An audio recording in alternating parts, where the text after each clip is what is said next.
우리 잠시 함께 기도하시고 오늘 금요 성령 집회 말씀 함께 나누시겠습니다. 하나님 아버지, 이번 한 주간 우리 모두를 지키시고 인도해 주시며 주님 감사합니다. 또 금요일 밤 비록 코로나로 함께 모이지는 못하지만 그러나 온라인을 통해서 또 말씀을 듣고 그 말씀 붙잡고 기도하는 시간입니다. 성령님 우리 가운데 일하여 주셔서 말씀 붙잡고 믿음으로 주께 간구하는 귀한 시간으로 인도하여 주시옵소서. 특별히 이 시간 말씀을 전할 때 성령님 저의 연약함과 부족함들은 모두 가리워 주시고 오직 하나님의 말씀만이 온전히 전해지는 시간으로 인도하여 주시옵소서. 말씀을 전하는 저도 붙잡으시고 또 각 가정에서 온라인 통해서 말씀을 듣는 우리 사랑하는 성도들에게 심령과 마음도 붙잡으셔서 우리가 주의 말씀을 아멘으로 화답하며 받는 귀한 시간으로 인도하여 주시옵소서. 감사합니다. 예수 그리스도의 이름으로 기도드렸습니다. 아멘. 네, 오늘 함께 보실 말씀은 사무엘상 12장 1절부터 19절까지 말씀입니다. 사무엘이 온 이스라엘에게 이르되 보라, 너희가 내게 한 말을 내가 다 듣고 너희 위에 왕을 세웠더니 이제 왕이 너희 앞에 출입하느니라. 보라, 나는 늙어 머리가 휘어졌고 내 아들들도 너희와 함께 있느니라. 내가 어려서부터 오늘까지 너희 앞에 출입하였거니와 내가 여기 있나니 여호와 앞과 그의 기름 부음을 받은 자 앞에서 내게 대하여 증언하라. 내가 누구의 소를 빼앗았느냐, 누구의 나귀를 빼앗았느냐, 누구를 속였느냐, 누구를 압제하였느냐, 내 눈을 흐리게 하는 뇌물을 누구의 손에서 받았느냐. 그리하였으면 내가 그것을 너희에게 갚으리라 하니 그들이 이르되 당신이 우리를 속이지 아니하였고 압제하지 아니하였고 누구의 손에서든지 아무것도 빼앗은 것이 없나이다 하니라. 사무엘이 백성에게 이르되 너희가 내 손에서 아무것도 찾아낸 것이 없음을 여호와께서 너희에게 대하여 증언하시며 그의 기름 부음을 받은 자도 오늘 증언하느니라 하니 그들이 이르되 그가 증언하시나이다 하니라. 사무엘이 백성에게 이르되 모세와 아론을 세우시며 너희 조상들을 애굽 땅에서 인도하여 내신 이는 여호와이시니 그런즉 가만히 서 있으라. 여호와께서 너희와 너희 조상들에게 행하신 모든 공의로운 일에 대하여 내가 여호와 앞에서 너희와 담론하리라. 야곱이 애굽에 들어간 후 너희 조상들이 여호와께 부르짖음에 여호와께서 모세와 아론을 보내사 그 두 사람으로 너희 조상들을 애굽에서 인도해 내어 이곳에 살게 하였으나 그들이 그들의 하나님 여호와를 잊은지라. 여호와께서 그들을 하솔 군사령관 시스라의 손과 블레셋 사람들의 손과 모압 왕의 손에 넘기셨더니 그들이 저희를 치매 백성이 여호와께 부르짖어 이르되 우리가 여호와를 버리고 바알들과 아스타롯을 섬김으로 범죄하였나이다. 그러하오나 이제 우리를 원수들의 손에서 건져내소서. 그리하시면 우리가 주를 섬기게나이다 하매 여호와께서 여룹바알과 베단과 입다와 나 사무엘을 보내사 너희를 너희 사방 원수의 손에서 건져내사 너희에게 안전하게 살게 하셨거늘 너희가 암몬 자손의 왕 나하스가 너희를 치러 옴을 보고 너희의 하나님 여호와께서는 너희의 왕이 되심에도 불구하고 너희가 내게 이르기를 아니라 우리를 다스릴 왕이 있어야 하겠다 하였도다. 이제 너희가 구한 왕, 너희가 택한 왕을 보라. 여호와께서 너희 위에 왕을 세우셨느니라. 너희가 만일 여호와를 경외하며 그를 섬기며 그의 목소리를 듣고 여호와의 명령을 거역하지 아니하며 또 너희와 너희를 다스리는 왕이 너희의 하나님 여호와를 따르면 좋겠지만은 너희가 만일 여호와의 목소리를 듣지 아니하고 여호와의 명령을 거역하면 여호와의 손이 너희의 조상들을 치신 것 같이 너희를 치실 것이라. 너희는 이제 가만히 서서 여호와께서 너희 목전에서 행하시는 이 큰 일을 보라. 오늘은 밀 베는 때가 아니냐. 내가 여호와께 아뢰리니 여호와께서는 우레와 비를 보내사 너희가 왕을 구한 일 곧 여호와의 목전에서 범한 죄악이 큼을 너희에게 밝히 알게 하시리라. 이에 사무엘이 여호와께 아뢰매 여호와께서 그날에 우레와 비를 보내시니 모든 백성이 여호와와 사무엘을 크게 두려워하니라. 모든 백성이 사무엘에게 이르되 당신의 종들을 위하여 당신의 하나님 여호와께 기도하여 우리가 죽지 않게 하소서. 우리가 우리의 모든 죄에 왕을 구하는 악을 더하였나이다. 아멘. 세계적인 지휘자 레너드 번스타인에게 한 기자가 이런 질문을 했습니다. 오케스트라를 구성할 때 제일 구하기 어려운 연주자가 누구입니까? 그러자 이 번스타인이 바로 대답을 합니다. 제2 바이올린 연주자입니다. 제1 바이올린을 맡겠다는 연주자는 많습니다. 왜냐하면 주목받기 때문입니다. 그러나 드러나지 않는 분야인 제2 바이올린을 성실하게 연주하는 연주자를 찾기는 참 어렵습니다 라고 대답했어요. 여러분, 사람은 누구나 다 주목받고 싶어 합니다. 그러나 배경이 되어주는 사람이 없으면 홀로 아리랑을 부르다가 그만 목이 쉬어버릴 수밖에 없습니다.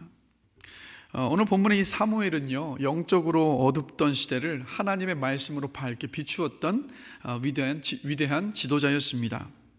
여전히 나이가 들었다고는 하지만 사무엘은 여전히 사사로 섬길 수 있을 만큼 건강했습니다. 그러나 백성들이 어떻게 했습니까? 백성들의 요구로 사사가 다스리던 시대에서 이제는 왕이 다스리는 그 왕정 시대로 넘어가야만 했어요. 사무엘은 사울을 왕으로 세우고 주인공이 아니라 이제는 배경이 되는 것을 마다하지 않는 모습을 봐요. 사무엘이 그래서 사사로서 마지막 고별 설교의 말씀이 바로 함께 살펴볼 사무엘상 12장의 말씀입니다. 이제는 주도하는 사람이 아니라, 주인공이 아니라 배경이 되는 그 자리로 물러나면서 마음을 담아서 사울 왕과 그리고 이스라엘 백성들에게 전하는 고별 설교예요. 그래서 이 사무엘의 고별 설교를 살펴보면 신앙생활에 대한 진리를 우리가 발견할 수 있는데, 함께 살펴보면서 은혜를 나누고자 합니다. 먼저 여러분, 하나님의 일하심을 기다리는 것은 적극적인 믿음의 표현입니다. 사무엘은 사울을 공식적으로 왕으로 세우기 위해서 이스라엘 백성들을 길갈에 모이게 했습니다. 길갈에 모인 이스라엘 백성들에게 사무엘이 먼저 오늘 본문 2절과 3절을 보면 이렇게 먼저 시작을 하죠. 보라, 나는 늙어 머리가 휘어졌고 내 아들들도 너희와 함께 있느니라. 내가 어려서부터 오늘까지 너희 앞에 출입하였거니와 내가 여기 있나니 여호와 앞과 그의 기름 부음을 받은 자 앞에서 내게 대하여 증언하라. 내가 누구의 소를 빼앗았느냐, 누구의 나귀를 빼앗았느냐, 누구를 속였느냐, 누구를 압제하였느냐, 내 눈을 흐리게 하는 뇌물을 누구의 손에서 받았느냐, 그리하였으면 내가 그것을 너희에게 갚으리라 하니. 지금 공식적으로 사사의 자리, 지도자의 자리에서 물러나고 새로운 왕 사울을 세우는 자리입니다. 그래서 여러분, 사무엘은 오늘 본문 속에 보면 자신이 사사로서 다스리던 그 시기가 어떠했는지를 이스라엘 백성들에게 지금 검증을 받으려고 하고 있는 거예요. 그러니까 하나님과 그리고 새롭게 세워질 사울 왕과 그리고 이스라엘 백성들에게 검증을 받고 싶어 했습니다. 그리고 검증을 받고 싶어 했던 것은 5가지인데 뭡니까? 누구의 소를 빼앗았는지, 누구의 나귀를 빼앗았는지, 누구를 속였는지, 누구를 압제하였는지, 뇌물을 받았는지, 바로 이 부분에 대해서 검증을 받고 싶어 했어요. 그래서 사무엘은 이스라엘 백성들에게 이에 대해서 증언하라 라면서 증언을 요구를 합니다. 그러자 이스라엘 백성들이 4절에서 사무엘에게 이렇게 답을 합니다. 그들이 이르되 당신이 우리를 속이지 아니하였고 압제하지 아니하였고 누구의 손에서든지 아무것도 빼앗은 것이 없나이다. 그러자 사무엘이 이스라엘 백성들에 또다시 답합니다. 너희가 내 손에서 아무것도 찾아낸 것이 없음을 여호와께서 너희에게 대하여 증언하시며 그의 기름 부음을 받은 자도 오늘 증언하느니라 하니 그들이 이르되 그가 증언하시나이다 하니라.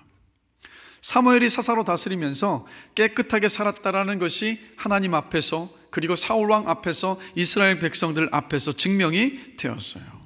그러니까 지도자로서 백성을 다스리고 마무리 짓는 모습으로 이 사무엘의 모습이 너무도 아름다웠습니다. 근데 이 사무엘이 이제 뒤로 물러가는, 이 깨끗하게 물러가는 이 모습을 보면서 마음에 이런 기도의 제목이 생겨요. 우리나라에도 두고두고 국민들에게 칭송을 받는 깨끗하고 바른 지도자가 있었으면 좋겠다. 여러분, 그런 지도가 세워지기를 우리 계속해서 기도할 수 있기를 원해요. 그리고 더불어 저도 역시 한 사람의 지도자로서, 제가 목회자로서 사무엘처럼 깨끗하게 살아왔었다는 그 검증을 받고 마무리했으면 좋겠다라는 어떤 마음의 소원이 생겨납니다. 그리고 더 나아가서 여러분, 우리가 이 땅에서 우리의 육신의 삶이 끝날 때, 우리의 신앙의 여정이 마무리되는 그때 우리 삶이요, 저와 여러분들의 삶이 남아있는 이들에게 어떻게 기억이 될 것인지를 우리가 좀 생각해 볼 수 있었으면 좋겠습니다. 그러니까 이것을 염두에 두면서 모든 일에 어떤 것이 지혜로운 것인가라고 질문을 던지면서 선택하고 결정하면서 살아가는 저와 여러분들이 되기를 간절히 기도합니다.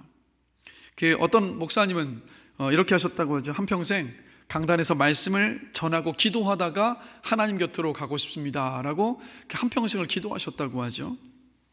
기도대로 주일에 설교를 전하시고, 그리고 축도하시고 다시 또 뒤로 돌아서서 자신이 앉았던 자리에 손을 무릎을 꿇고 또 기도하시다가 그렇게 하나님께 부름을 받으셨다고 해요.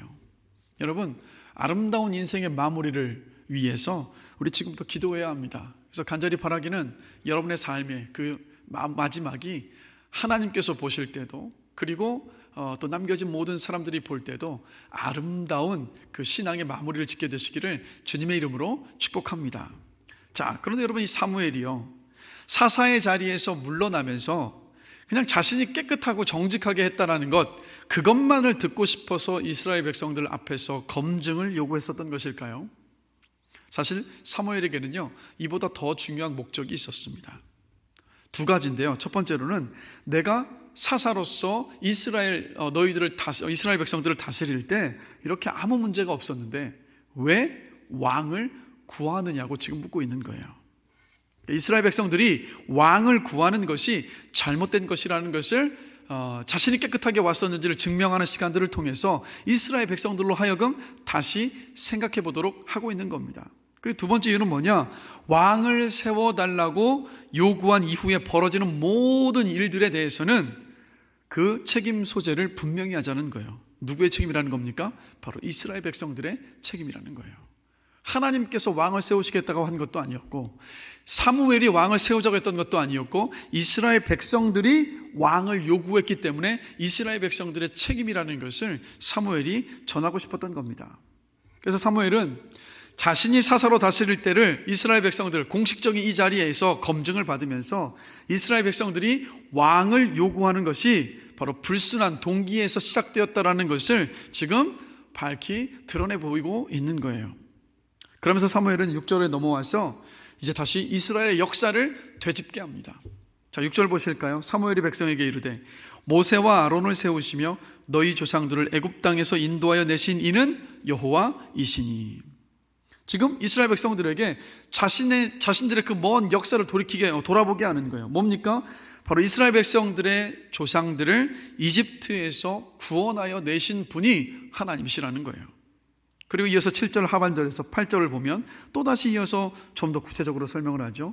여호와께서 너희와 너희 조상들에게 행하신 모든 공의로운 일에 대하여 내가 여호와 앞에서 너희와 담론하리라. 야곱이 애굽에 들어간 후 너희 조상들이 여호와께 부르짖음에 여호와께서 모세와 아론을 보내사 그 두 사람으로 너희 조상들을 애굽에서 인도해 내어 이곳에 살게 하셨으나. 즉 하나님께서 이스라엘 백성들을 이끄시고 구원하여 오셨던 그 역사를 지금 상기시키고 있는 거예요. 그런데 사무엘이 이스라엘 백성들을 향한 하나님의 그 구원의 역사를 다시 한번 상기시키면서 7절 상반절을 보면요, 이렇게 먼저 말을 하고 있는 것을 봅니다. 그런즉 가만히 서 있으라. 그런즉 가만히 서 있으라. 이 그런즉 가만히 서 있으라는 말은요, 이스라엘이 이집트를 탈출해서 앞에는 홍해바다가 넘실거리고 있고 뒤에는 이집트 군대가 쫓아오고 있었습니다. 온 이스라엘 백성들이 홍비백산에서 원망과 불평을 터뜨리고 있었어요. 이때 모세가 이스라엘 백성들에게 한 말이 너희는 가만히 있어 오늘날 너희를 위하여 구원을 행하시는 하나님을 보라 였습니다. 즉 그런즉 가만히 서 있으라라는 이 말은 모세가 홍해바다 앞에서 했던 말이었던 거예요. 그런데 여러분, 이 가만히 서 있으라 이 말은요, 아무것도 하지 말라 이런 뜻이, 이런 말이 아닙니다. 하나님께 기도로 모든 것을 맡기고 믿음으로 기다리라는 말이에요. 즉 사무엘은 너희가 너희 앞에 닥친 위협 앞에서 하나님께서 또 어떻게 너희를 구원하실런지를 믿음으로 기다리며 보아야 한다는 것을 지금 말하고 있는 거예요. 하나님은 너희의 조상들을 구원하여 주셨던 것처럼 지금도 너희를 구원하여 주시니까 인간 왕을 세워달라고 요구할 것이 아니라 하나님께 맡기고 하나님을 믿어야 한다라고 지금 사무엘이 말을 하고 있는 거예요. 그런데 여러분, 하나님을 의지하고 믿음으로 기다리지 못하고 인간 왕을 요구하는 이스라엘의 백성들의 이 모습이 여러분 바로 저와 여러분들의 모습이기도 합니다. 여러분, 하나님의 자녀들은요, 하나님의 주권과 섭리를 인정합니다. 그렇기 때문에 그 주권과 섭리를 믿기 때문에 하나님께 모든 것을 기도로 맡기고, 그리고 주님께서 일하실 것을 믿음으로 기다립니다. 그런데 여러분, 많은 경우 믿음으로 주님 앞에 기도하고 기다리는 그 기다림이 능력이 없고 우유부단하고 혹은 소극적인 것으로 치부될 때가 있어요. 그런데 여러분, 하나님의 주권과 섭리를 믿음으로 모든 것을 하나님께 맡기며 기도하면서 기다리는 것은 결코 여러분 소극적인 것이 아니에요. 믿음으로 하나님의 일하심을 기다리는 것은 가장 적극적인 믿음의 표현입니다. 가장 적극적인 믿음의 표현이 바로 기다림이에요. 하나님의 일하심을 두고 기다리는 그 기다림. 하나님께서 아브라함의 나이 75세 때 아브라함에게 아들을 주시겠다고 약속을 하셨습니다. 그런데 85세가 되었는데 아들이 생기질 않아요.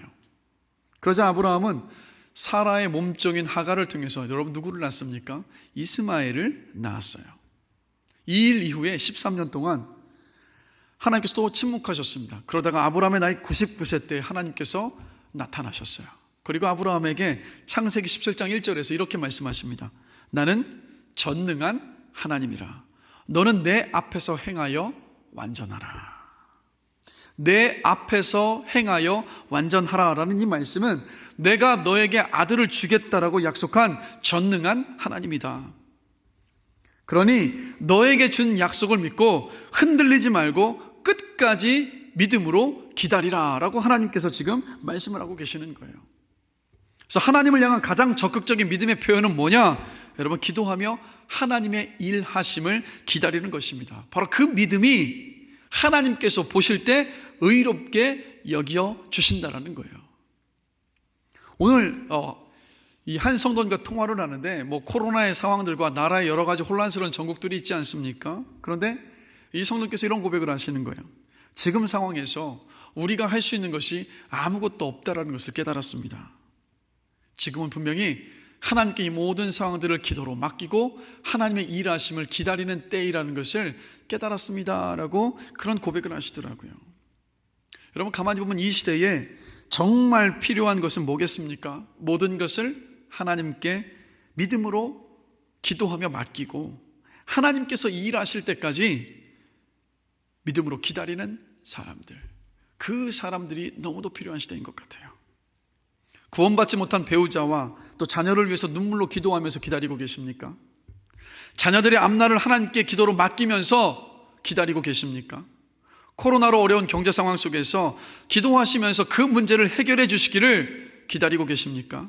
답답한 마음으로 지금의 상황들과 나라를 위해서 기도하고 계십니까?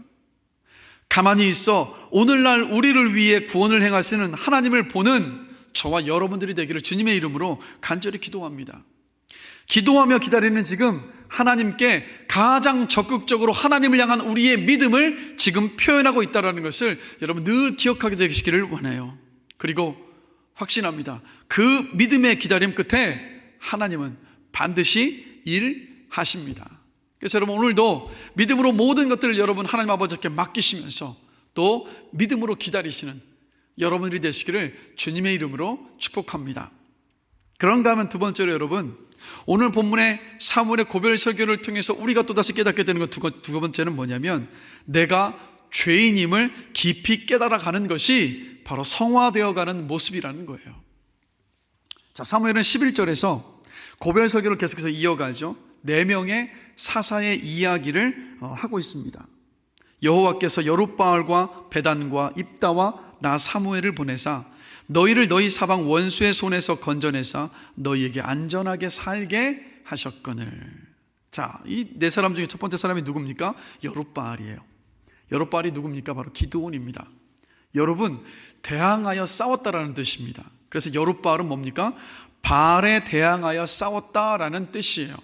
기드온에게 왜 이 이름이 붙여졌습니까? 바로 아버지 집에 있던 바알상을 깨어 부수고 무너뜨렸기 때문이에요. 그래서 붙여진 이름입니다.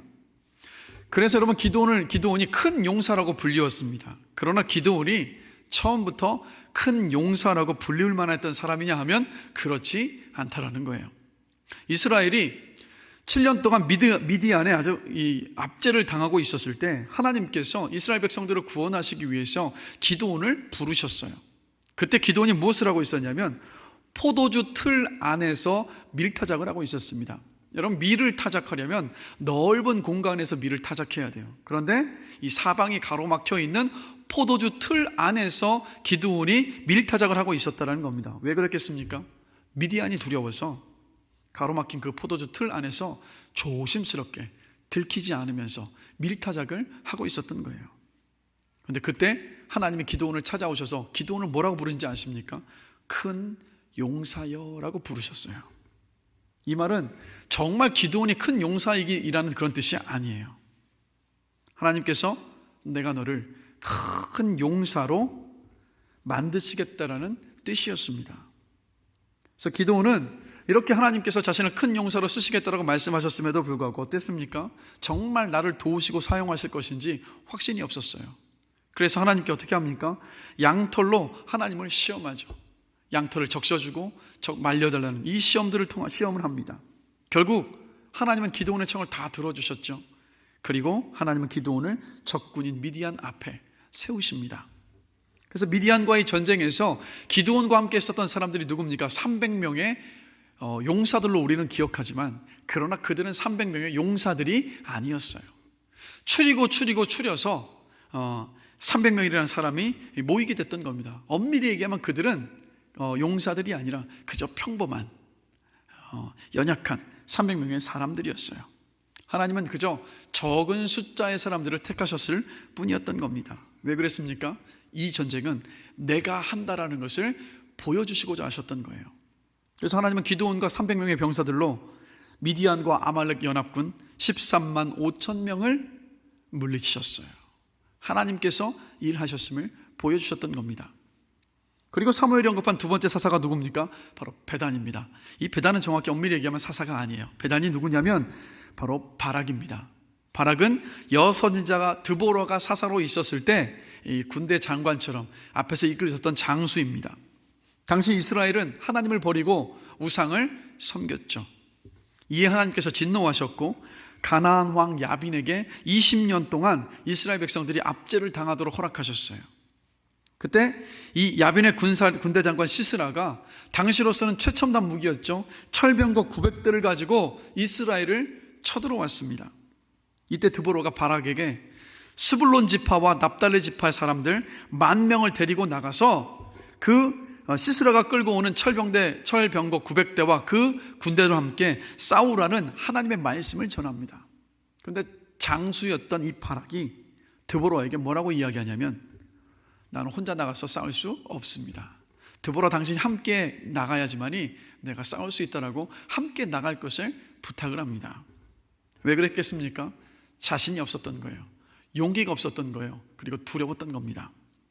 여러분, 당시는요, 남자가 전쟁을 이끌고 여성을 보호해야 했던 그런 시대였지 않습니까? 그런데 그렇게 해야 했었던 이 바락이 도리어 여서진자 드보라에게 함께 가자고 지금 간청을 했었던 거예요. 하나님은 그때 당시에 이렇게 못난 이스라엘에게 은혜를 베푸셔서 철병거 900대를 이끌고 오는 그 시스라를 이기게 하셨습니다. 세 번째는 누굽니까? 입다예요. 입다는 누굽니까? 기생 길르앗의 아들입니다. 유산도 상속받지를 못했습니다. 고향에서 살 수도 없어서 쫓겨났습니다. 그리고 그들의 그 입다에게 모여든 사람들은 소위 말해서 불량배들이 모여들었어요. 다른 형제들에게 쫓겨나서 그들과 함께 돕당에서 지내고 있던 사람이 바로 입다입니다. 비주류였고 인정받지 못했었던 사람. 그런데 하나님은요, 이런 입다를 사용하셔서 이스라엘을 구원하셨던 거예요. 네 번째는 누굽니까? 바로 사무엘 자신을 언급합니다. 사무엘은 아이를 갖지 못했던 여인 한나가 기도해서 하나님의 은혜로 낳은 아들이죠. 그래서 사무엘의 그 출생부터가 뭘 말합니까? 하나님의 은혜와 기적을 말해주고 있어요. 그리고 하나님은 당시에 지도자로서의 그 역할들을 감당하지 못하고 있었던 엘리 대제사장을 대신해서 어린 사무엘을 통해서 이스라엘 백성들에게 말씀을 전하고 그들을 다스리게 하셨어요. 즉 그 사무엘의 그 인생의 여정 순간순간들 모든 걸음걸음들이 뭘 말합니까? 하나님의 간섭하심과 개입하심과 그 은혜를 보여주고 있어요. 그럼 여러분, 사무엘이 언급한 이 네 사람의 공통점이 뭐겠습니까? 바로 이겁니다. 하나님께서 이 사람들을 통해서 이스라엘의 어둠과 고통을 걷어내셨다라는 거예요. 사무엘은 자신을 포함한 이 네 명의 사사의 이야기를 통해서 이스라엘 백성들에게 이것을 말하고 있었던 겁니다. 눈에 보이는 왕이 너희를 구원하는 것이 아니다. 너희를 구원하실 수 있는 참된 왕은 오직 하나님 한 분뿐이시다 라고 지금 말하고 있는 겁니다. 그리고 이어서 12절을 보시면 너희가 암몬 자손의 왕 나하스가 너희를 치러 옴을 보고 너희의 하나님 여호와께서는 너희의 왕이 되심에도 불구하고 너희가 내게 이르기를 아니라 우리를 다스릴 왕이 있어야 하겠다 하였도다 라고 말을 해요. 그러니까 가장 최근에 하나님은 암몬 사람 나하스와의 전쟁에서 이스라엘 백성들을 구원하여 주셨음을 다시 한번 확인시키고 있는 거예요.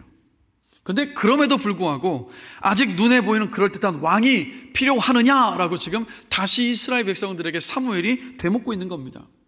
그러나 이스라엘 백성들은 그 고집을 꺾지 않았죠. 인간 왕을 달라고 끝까지 요구를 했습니다. 그래서 이런 이스라엘을 향하여서 사무엘이 13절과 14절에서 또 이렇게 말하죠. 이제 너희가 구한 왕, 너희가 택한 왕을 보라.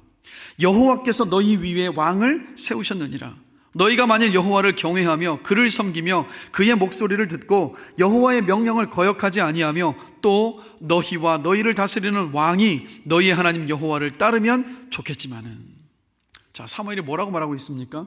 너희가 구한 왕, 너희가 택한 왕이라고 말해요. 그러니까 이스라엘 백성들이 왕을 요구했던 것이 그들의 고집과 선택과 요구였다라는 것을 지금 이 사무엘이 꼬집고 있는 거예요. 사무엘이 이 정도까지 왕을 구했던 것이 잘못된 것이고 너희들의 진정한 왕은 하나님이시다라는 것을 설명을 했다면, 자신들이 인간 왕을 요구했던 것이 하나님 앞에 죄였다라는 것을 이 정도면 깨달아야 하지 않겠습니까? 그런데 이스라엘 백성들은요, 그것이 죄였다라는 것을 깨닫지도 못했고 깨닫지 못했기 때문에 인정하지도 않았고 회개하지도 않았던 모습을 오늘 본문에서 보게 돼요. 그러자 사무엘이 16절과 17절에서 이렇게 말합니다. 너희는 이제 가만히 있어서 여호와께서 너희 목전에서 행하시는 이 큰 일을 보라. 오늘은 밀베는 때가 아니냐? 내가 여호와께 아뢰리니 여호와께서 우레와 비를 보내사 너희가 왕을 구한 일, 곧 여호와의 목전에서 범한 죄악이 큼을 너희에게 밝히 알게 하시리라. 지금 이때가 이스라엘에서 밀을 베는 그런 시기였습니다. 그래서 이스라엘 땅에서 밀을 베는 시기는요, 이 건기예요. 건조기입니다. 그래서 비가 오는 계절이 아니에요. 그런데 비가 오지 않는 이 시기에 지금 사무엘이 뭐라고 말합니까? 우레와 비를 하나님께서 보내실 것이라고 말합니다. 18절을 보실까요? 이에 사무엘이 여호와께 아뢰매 여호와께서 그날에 우레와 비를 보내시니 모든 백성이 여호와와 사무엘을 크게 두려워하니라. 하나님이 비와 우레를 보내셨던 거예요. 우레와 비가 없는 이 건조한 시기에 우레와 비가 내리고 나니까 비로소 이스라엘 백성들이 이렇게 고백합니다. 모든 백성이 사무엘에게 이르되 당신의 종들을 위하여 당신의 하나님 여호와께 기도하여 우리가 죽지 않게 하소서. 우리가 우리의 모든 죄에 왕을 구하는 악을 더하였나이다 라고. 그러니까 우레와 비를 내리자 하나님의 다스림을 거부하고 왕을 구했던 죄에 대해서 이스라엘 백성들이 여러분 처음으로 회개했습니다. 밀을 수확하고 있는 그 시기에 이 우레와 비가 내려서 자신들이 밀을 수확하는 것에 대한 어떤 물리적인 피해가 오니까 그제서야 비로소 자신들의 죄를 돌아보면서 지금 회개를 하고 있었던 거예요. 그래서 여러분 오늘 본문 속에 이스라엘 백성들이 이 모습을 보면서 구원에 대해서 함께 생각을 해보게 됩니다. 여러분 구원에는 우리가 세 가지로 나눠서 생각해 볼 수 있습니다. 바로 칭의 구원과 성화 구원과 그리고 영화 구원이요. 칭의 구원은 뭡니까? 예수님께서 우리의 죄를 대신 지시고 십자가에서 죽으시고 부활하셨다라는 것을 믿을 때 그 믿음을 보시고 죄인인 우리를 의롭다 하시고 용서해 주시는 거예요. 그래서 예수님의 십자가와 부활을 믿는 믿음을 보시고 하나님께서 어떻게 하셨습니까? 우리를 의롭다고 하셨고 우리를 하나님의 백성과 자녀로 삼아주셨어요. 그러나 여러분 칭의 구원을 받았다고 해서 그것이 구원의 전부가 아니에요. 우리가 예수님을 믿어 의롭다함을 받은 것은 여러분 구원의 시작이죠. 칭의 구원 받은 그리스도인은 예수 그리스도를 닮아서 점점 거룩해져 가야 합니다. 이것을 뭐라고 말합니까? 성화 구원이라고 말해요. 성화 구원은 우리가 예수님을 닮아서 거룩해져 가는 것을 말합니다. 그래서 성경을 보면 뭐라고 이야기합니까? 너희의 구원을 이루라라고 말씀하고 있는 모습을 봐요.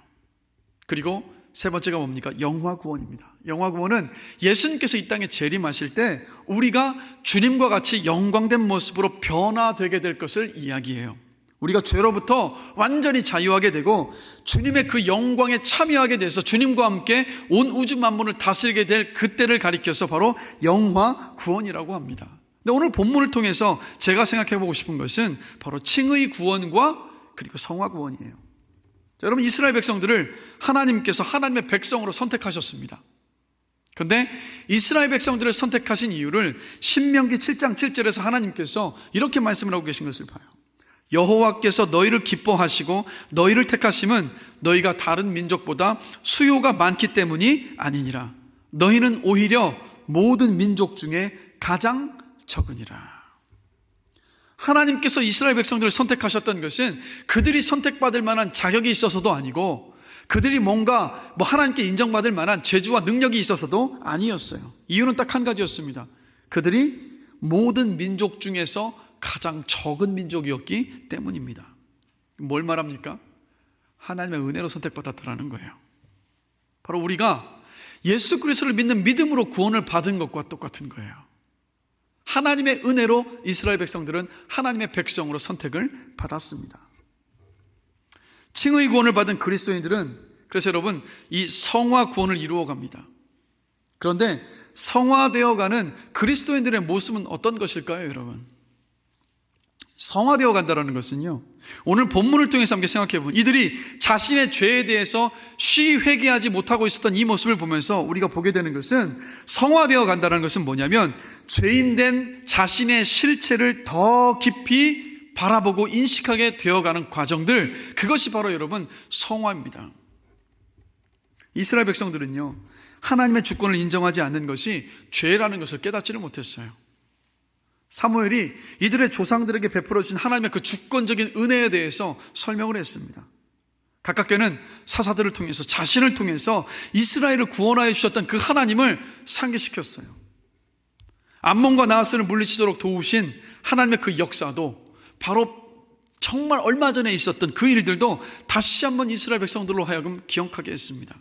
그럼에도 어떻게 했습니까? 이들은 하나님의 주권을 인정하지 않고 하나님의 그 구원을 생각하지 않고 인간 왕을 달라고 했었던 거예요. 그런데 비가 전혀 오지 않은 밀수확철에 하나님께서 우레와 비를 내리시니까 그제서야 비로소 자신들의 죄를 깊이 깨닫고 회개했다라는 거예요.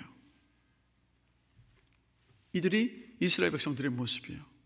구원은 받았지만 쉬이 자신들의 죄악을 깨닫지 못했던 모습을 우리가 보게 됩니다. 그런데 반면 이스라엘 백성들과 이 반대로요, 사도 바울을 함께 한번 생각해 보셨으면 좋겠습니다. 사도 바울은요, 다메섹으로 가는 그 길에서 예수 그리스도를 만나서 구원을 받고 사도로 부름을 받았습니다. 그래서 이 바울은 사역 초기에 갈라디아서 2장 6절에서 7절을 보면요, 이렇게 자신에 대해서 이야기를 합니다. 자신도 12사도와 같이 동일한 권위를 예수님께 직접 받은 사도라고 아주 당당하게 자신에 대해서 밝히는 모습을 봅니다. 그런데 이 사도 바울이 그 사역이 중반기에 접어들어갈 때 바울은 자신을 고린도전서 15장 9절에서 10절을 보면 이렇게 자신에 대해서 고백을 합니다. 사도 중에 가장 작은 자다. 그리고 바울의 사역이 이제 하반기에 후반기에 들어가면서 서기 65년경 이제 사형을 앞두고 있었을 때였죠. 아들과도 같이 여겼었던 디모데에게 보낸 편지에서 바울은 자신을 이렇게 말합니다. 디모데전서 1장 15절이죠. 나는 죄인 중에 괴수로다. 나는 죄인 중에 괴수로다. 여러분, 사도 바울이 시간이 가면 갈수록 더 많은, 더 흉악한 죄를 저질렀기 때문에 나는 죄인 중에 괴수로다 라고 고백했겠습니까? 그렇지 않습니다. 시간이 가면 갈수록 바울은 자신이 심각한 죄인이라는 것을 더 깊이 깨닫게 되었던 거예요. 그런데 그것을 깨달으면 깨달을수록 무엇이 커졌냐면 예수님의 그 은혜와 사랑이 너무도 커져서 감사할 수밖에 없었던 거예요. 그 은혜와 사랑으로 자신과 같은 사람이 이방인들의 사도가 된 것이 전적으로 하나님의 은혜라고 바울이 고백합니다. 나의 나 된 것은 다 하나님의 은혜로다. 왜 이렇게 됐겠습니까? 바울 안에 계신 성령님께서 바울의 내면 깊은 곳을 만지셨던 거예요. 성령님께서 사도 바울이 자신의 실체를 더 깊이 볼 수 있도록 이끄셨던 겁니다. 그래서 성령을 통해서 주님의 임재 가운데 더 깊이 들어가면 갈수록 바울은 자신의 내면 안에 있는 부정함과 죄악됨을 더 적나라하게 보고 발견하게 되었던 거예요. 그래서 이 일이 성화 구원을 이루어가는 과정 속에서 바로 성령께서 우리를 깨끗하게 하시는 모습입니다. 그래서 우리를 거룩하게 빚어가시는 거예요. 여러분, 본문의 이스라엘 백성들처럼요, 우리가 어떤 물리적인 피해를 겪을 때만, 고통과 고난의 때를 지나갈 때만 우리의 죄를 돌이키지 않게 되기를 원합니다. 성령께서 우리의 그것들 실체를, 죄악된 실체, 또 우리 어떤 부정한 모습들을 더 깊이 보게 하실 때 솔직하게 인정하면서 바울과 같은 고백을 할 수 있는 저와 여러분들이 되기를 간절히 기도합니다. 바로 바울의 이 고백이 우리들의 고백이길 원해요. 나는 죄인 중에 괴수로다. 나는 죄인 중에 괴수로다. 그래서 신앙생활의 연수가 길어지면 길어질수록 내가 죄인임을 더 깊이 고백하면서 더욱더 겸손해지고 더욱더 낮아지는 우리 모두가 되기를 원합니다. 그리고 더불어서 내가 죄인임을 더욱더 깊이 깨달아가면서 주님께서 십자가를 통해서 우리에게 주신 그 은혜가 얼마나 큰지를 더 깊이 깨달아가면서 그 사랑과 그 은혜 가운데에서 살아갈 수 있는 저와 여러분이 되기를 간절히 기도합니다. 그런 시간을 통해서 우리가 예수 그리스도를 닮아가는 거예요. 거룩한 백성으로 빚어져 갈 수 있습니다. 그래서 오늘 이 밤도 우리가 함께 기도할 때 성령께서 우리의 심령 가운데 우리의 어떤 부정한 모습들과 죄악들을 깨닫게 하셨을 때 통회함으로 회개하는 시간이 되기를 원합니다. 그러면서 우리의 그 죄가 큼을 깨달으면 깨달을수록 나의 죄를 위해서 십자가에서 돌아가신 주님의 그 사랑과 그 은혜가 우리 가운데 더욱더 깊이 확인되어지는 귀한 은혜의 시간이 되기를 간절히 기도합니다. 말씀을 마무리하겠습니다. 출애굽을 한 이후에 이스라엘 백성들이 광야 땅에서 황금 송아지를 만들고 그 송아지가 하나님이라고 예배를 했습니다. 근데 이 일 이후에 출애굽기 33장 7절을 보면 이렇게 말씀합니다. 모세가 항상 장막을 취하여 진 밖에 쳐서 멀리 떠나가게 하고 회막이라 이름하니 여호와를 앙모하는 자는 다 진 바깥 회막으로 나아가며. 지금 이스라엘 백성 전체가 황금 송아지를 만들고 하나님 앞에 죄악을 범했어요. 모세가 죄악을 범한 것이 아니에요. 그런데 이 일 후에 모세가 지금 이 출애굽기 33장 7절을 보면 어떻게 하고 있습니까? 모세가 진 밖에 따로 나가 자기만의 장막을 치고 그것을 회막이라 부르고 하나님을 만나며 기도하는 모습을 봐요. 여러분, 이게 무엇을 말하는 것일까요? 모두가 다 죄악에 빠져 있을 때 집단적인 어떤 집회를 통해서 회개의 역사가 일어나는 것이 아니라는 것을 지금 보여주고 있습니다. 도리어 집단적인 회개의 역사가 아니라 한 사람 한 사람들이 하나님을 깊고 친밀한 관계에 만날 수 있는 그 골방으로 들어가서 하나님을 독대해야 한다는 거예요. 그래서 그 하나님을 독대한 그 자리에서 하나님을 온전히 신뢰하고 그리고 하나님 앞에 깊이 회개할 때 하나님께서 바로 그 믿음을 고백하며 깊이 자신의 죄를 뉘우치고 회개하는 그 사람을 통해서 그 시대를 변화시켜 가신다는 겁니다. 여러분, 바로 지금이 이러한 때인 줄로 믿습니다. 여러분, 하나님의 주권과 섭리를 신뢰하시면서 여러분의 모든 것들을 기도함으로 맡기시면서 믿음으로 기다리게 되시기를 주님의 이름으로 축원합니다. 바로 그 기다림이 하나님을 향한 우리의 믿음의 적극적인 표현이에요. 그리고 성령께서 내가 얼마나 부정한 죄인인지를 깨닫게 하실 때 인정하시면서 회개하는 저와 여러분들이 되기를 원합니다. 그래서 그 시간들을 통하여서 하나님의 그 은혜와 사랑을 깊이 점검하고 확인하면서 우리가 더욱더 주님을 닮은 겸손하고 낮아진 모습으로 거룩하여져 가게 되기를 주님의 이름으로 간절히 기도합니다. 그래서 하나님께서요, 저와 여러분들을 통해서 이 어두운 세상을 밝게 비춰 나가게 되시기를 간절히 축원합니다. 오늘 이 시간 이후로 기도 제목을 4가지를 여러분과 함께 나눌 것입니다. 그래서 한 가지 기도 제목을 나누는데, 여러분 그 기도 제목을 따라서 우리 함께 합심하여서 주님께 맡기며 기도하는 은혜의 시간이 되기를 주님의 이름으로 간절히 축원합니다.